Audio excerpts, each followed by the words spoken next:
আসানসোলের জামুরিয়ার তৃণমূল নেতার বিরুদ্ধে এবার তোলাবাজির অভিযোগ উঠল।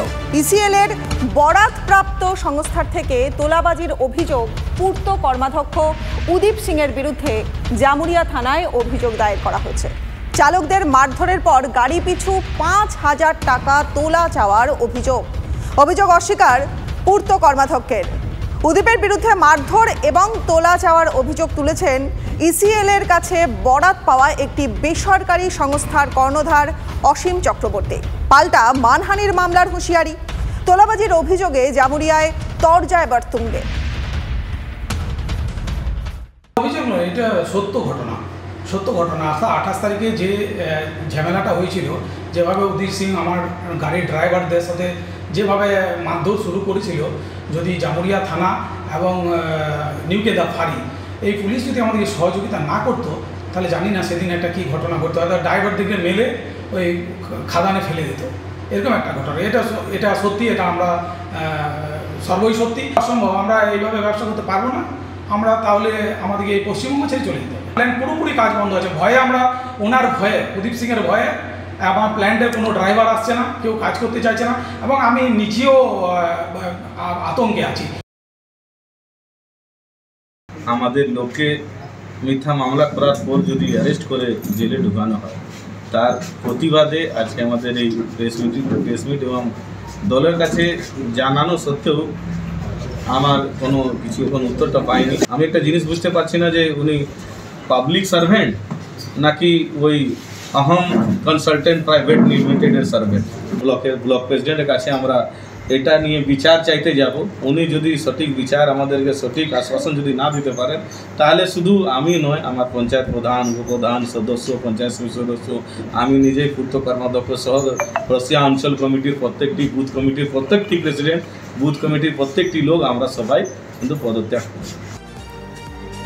সরাসরি চলে যাব আমাদের প্রতিনিধি চন্দ্রশেখরের কাছে। চন্দ্রশেখর, জামুরিয়াতে যে তৃণমূল নেতার বিরুদ্ধে তোলাবাজির অভিযোগ উঠছে, ঠিক কি জানা যাচ্ছে?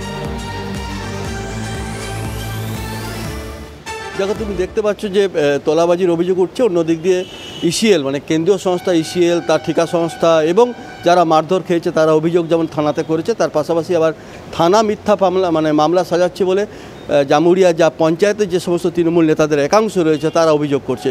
অর্থাৎ অভিযোগ পাল্টা অভিযোগ চলছে। এবং এমনও হুঁশিয়ারি দেওয়া হয়েছে তৃণমূল নেতাদের পক্ষ থেকে যে যদি দল পাশে না দাঁড়ায়, তাহলে তারা পঞ্চায়েতের যে সমস্ত পদ আছে, প্রধান, উপপ্রধান, সমিতি মেম্বার, কর্মাধ্যক্ষ, সেই পদ পর্যন্ত ছেড়ে দেবেন এবং প্রয়োজন পড়লে তারা থানার সামনে ধর্ণা অবস্থানে বসে পড়বেন। কিন্তু সবথেকে বড় অভিযোগ উঠছে তোলাবাজির।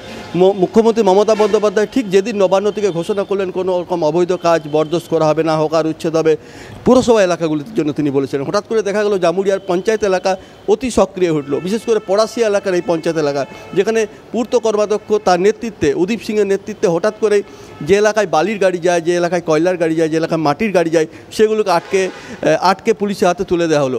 যদিও এইসব গাড়ির মধ্যে দেখা যাচ্ছে কিছু বৈধ গাড়িও রয়েছে। অর্থাৎ ইসিএলের যে ওভারবার্ডেন হয়, সেখান থেকে যে বালি হয়, সেই বালি স্যান্ড প্যাকিং করতে হয়, যে খনি গর্ভের ভিতর নিয়মিত সেটা স্যান্ড প্যাক করতে হয় বা ঢোকাতে হয় বা বালি ভরাট করতে হয়, সেই ধরনের বরাতের গাড়িগুলিকেও আটকে দেওয়া হয়েছে। আর এখান থেকে মূলত সংঘাত শুরু হয়েছে।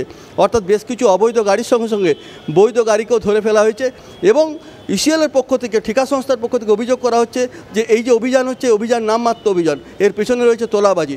এই সমস্ত গাড়িগুলির পেছনে ৫,০০০ টাকা করে চেয়েছেন ওই উদীপ সিং বলে অভিযোগ করা হয়েছে, লিখিত অভিযোগ করা হয়েছে। যদিও অভিযোগ অস্বীকার করেছেন উদীপ সিং। আর এই নিয়ে সংঘাত চলছে। যদিও জেলা তৃণমূল নেতৃত্ব তাদের কি অবস্থান এখনও পর্যন্ত জানা যায়নি।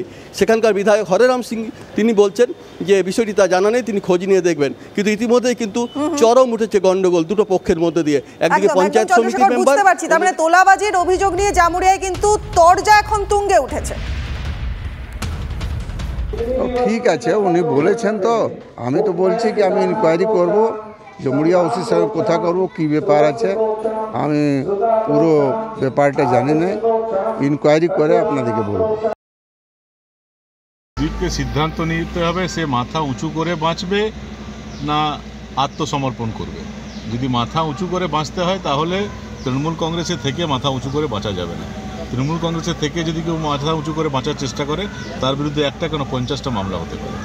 আর যদি এই সাহস দেখাতে পারে যে না আমি স্বাধীনভাবে থাকবো, তাহলে তৃণমূল কংগ্রেস ছেড়ে দিতে হবে, সিদ্ধান্ত ওকে নিতে হবে ও কী চাইছে।